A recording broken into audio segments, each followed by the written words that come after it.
welcome back to Cuckoo for Books. My name is Salva and today I'm going to be doing my November wrap-up and favorites. So for this month, I read 3 books, which is a step up from the usual 2 books I managed to finish. The first book I read for this month is Tower of Dawn by Sarah J. Maas. Not going to mention anything much here. I'm going to do a book review of this. I love this book. It made me fall in love with the fantasy genre all over again. I think it's my favorite book of 2018. It's a spin-off, parallel book to the Throne of Glass series. So it happens the same time as the 5th book, but you have to read the 5th book before you read this, so this is technically the 6th book. It gets a bit confusing if you don't know the mythology and layout and the chronology of the series, but if you are a fan and you think you should avoid this book because you don't care about Chaol or you think a parallel novel doesn't make much sense to read, then I'm here to prove you wrong. This counts in canon just as much as a main book counts. I think it's better than some of the main books in the series. The next book I read for this month is Royals by Rachel Hawkins. Imagine a YA novel from the point of view of Pippa Middleton. It's about a 16-year-old girl whose older sister gets engaged to the future king of Scotland, and she gets taken along for the ride and she's got to be all fancy, and I have a ton of mixed opinions about this novel. Listen, I love Rachel Hawkins' style of writing. I love her tone. I love her voice. This book, from the cover to the length to the pacing of the story, it felt very half-baked. It did not feel like a fully thought out novel. It felt like she had this story that was good, but it just needed more development, and it really felt like she was trying to chase a deadline with it. It was 50 pages before the end of the book and you're like, I don't see how this book is gonna end in 50 pages. And the ending was abrupt. Resolutions were made without really earning the resolutions. I would have preferred a much longer novel. You know what? Her voice is great. I think she's a really talented writer, but I feel like this was not her best work. There was also a bit of confusion. Like when you were reading it, you were like, okay, so maybe it's short because it's made to be a part of the series, but it also gave that standalone feel. It was a very confusing, not very clearly plotted out novel. Then I came across her Twitter. It looks like she is writing a follow-up. It would have made a world of a difference with this book if it had said something like Royals, book 1 of the thing. Therefore, I would not have had as high an expectation as I would believing this is a standalone, because I would have been like, okay, the story's not super wrapped up because there's gonna be a book 2.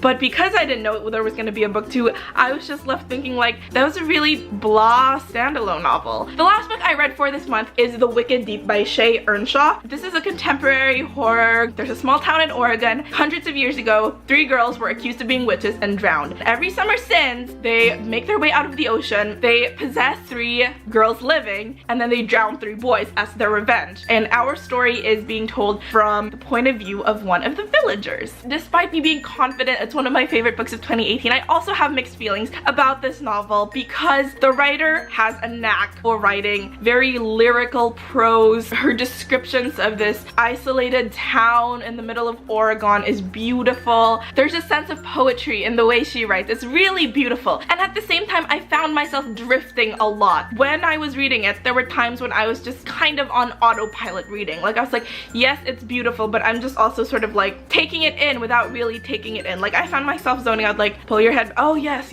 I'm supposed to be reading. There's a point in this novel where you've been given all the information and you're like, I know what this book is. It's supposed to be a bleep bleep bleep bleep bleep bleep bleep. I can't even tell you what it's supposed to be, but it takes the book from a mediocre supernatural fantasy to like, oh, this is a work of genius once you realize what it's supposed to be. It's a huge dilemma for me because I want to tell people how amazing this book is, but you won't know how amazing of a book it is until you get to the revelation and analyze what the book is supposed to be. If you take this book as an original supernatural fantasy from 100% from the brain of the author, it's meh. If you read the story, bear in mind that it is an homage of sorts, then you will see how brilliant the author is. Now, let's move on to my favorites for this month. And the only material favorite I have, and it's in my back, where is it?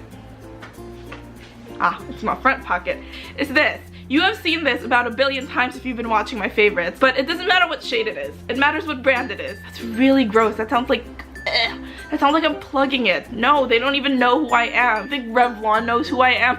No, I meant like, what is it? Not the brand, the style, I don't know what you call it, dude. But anyway, it's the Ultra HD Matte Lip Color. And it doesn't matter what shade, it just matters that it's light. Okay, so I have this horrible thing. I've talked about this before. I have so much difficulty putting on darker shades of lipstick because it gets out of control. I've tried lip liner, I've tried lip primer, I've tried just about everything, and it will never stay where it's supposed to stay. And then this month, I discovered this secret. I don't even know if it's a secret. For all I know, everybody in the beauty world does it. So what I do is I put on one layer of Ultra HD Matte Lip Color, a light shade, and then it gets really sticky. And that's when I put my darker lipstick shade on, and then it just clings to this layer, and it doesn't go out of control, and it doesn't go berserk, and it's worked better than like any lip primer I've tried. So that's my only material favorite for this month. Nope, I take that right back. I have another material favorite for this month. I'm gonna go and get them. They're these little dudes. I've always found tassel earrings to be very trendy. It doesn't seem like it's gonna last, so I was like, I don't want to buy them because like everybody's wearing them and it's gonna be over in like 6 months anyway. And then I ran into these. One thing you should know about me. You know how magpies are attracted to really sparkly things? I am a magpie. Instead of sparkly things though, it's this color. Like if I see this color in any store, I'll be like, so when I saw these, I was like, oh my, they're so pretty, but they're tassels, but they're trendy, but they're really pretty. And then I started wearing them and I'm like, I really freaking love it. Like, it's very swooshy. The next 3 favorites I have are media, film, TV, film and TV. First one, I think everyone fell in love with this TV show this month. It would be The Haunting of Hill House. So like, I heard about this book way before the Netflix series came out. If I ever become that person in real life, please take me out into the road and shoot me. But yes, The Haunting of Hill House is one of those books that has been on my TBR for maybe like 8 years now, and I've never gotten around to reading it. So when the TV show came out, I was really excited because I was like, oh yeah, I've heard of this author and I've heard of this book and it'll be exciting. And I loved the TV show. It was one of those TV shows that like long after it's finished, it stays with you, and like there are books that stay with you after you read them and it's a disgusting feeling. You're like, get off me, you terrified me, or you sucked so bad. Can you please just like get off? I don't want to think about you anymore. With this TV show, it was a really good thing. I was on Reddit looking up theories and explanations, interviews with the director.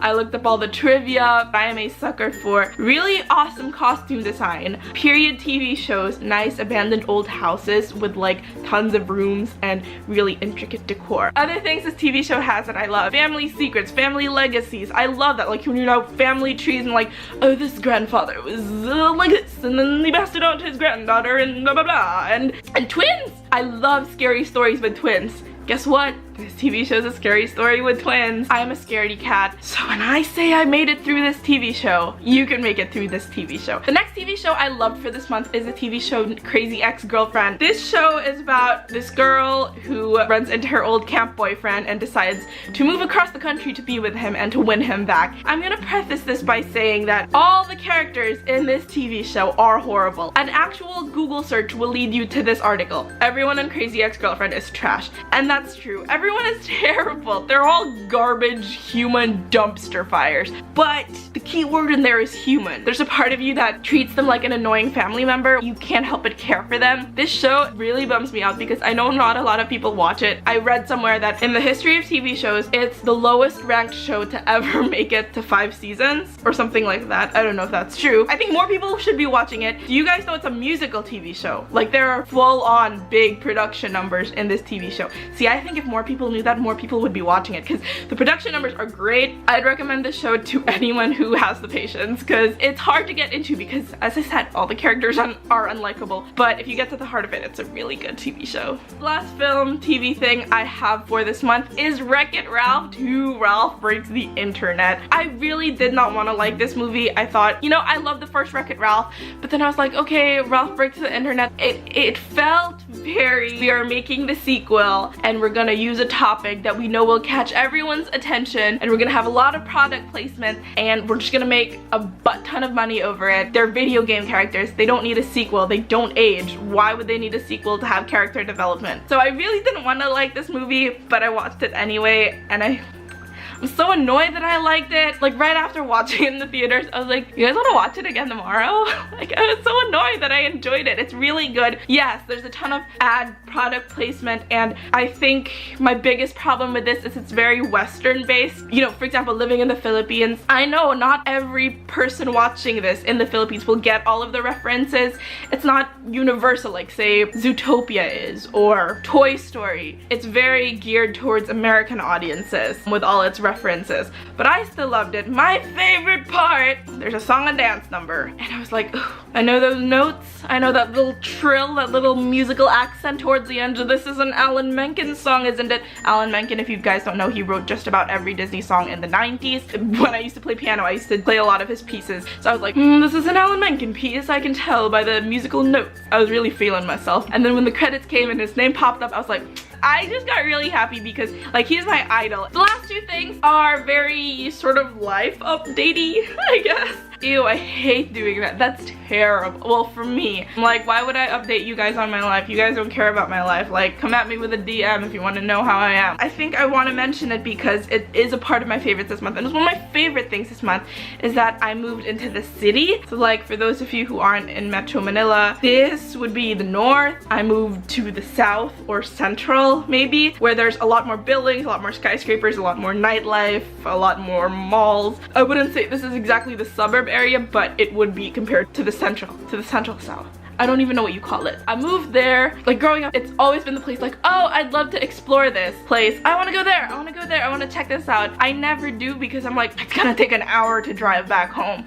So I've never explored or done anything. So it's been really fun this past month to sort of be able to go, yes, I've always wanted to try that restaurant and try it because now I can stay up as late as I can because guess what? Home is a 5-minute walk. One of my best friends works in that area. So I'm like, dude, don't go home. Just sleep over and crash and we'll have like sleepovers. So that's a good life update and I'm having a ton of fun. I would say it's my favorite thing about this month is that I got to move there and I'm still back home a lot. Clearly I come here to edit and to upload because our Wi-Fi isn't strong enough there to upload videos. I'm really liking sort of experiencing the other side of Manila. That being said, north forever. South can suck it.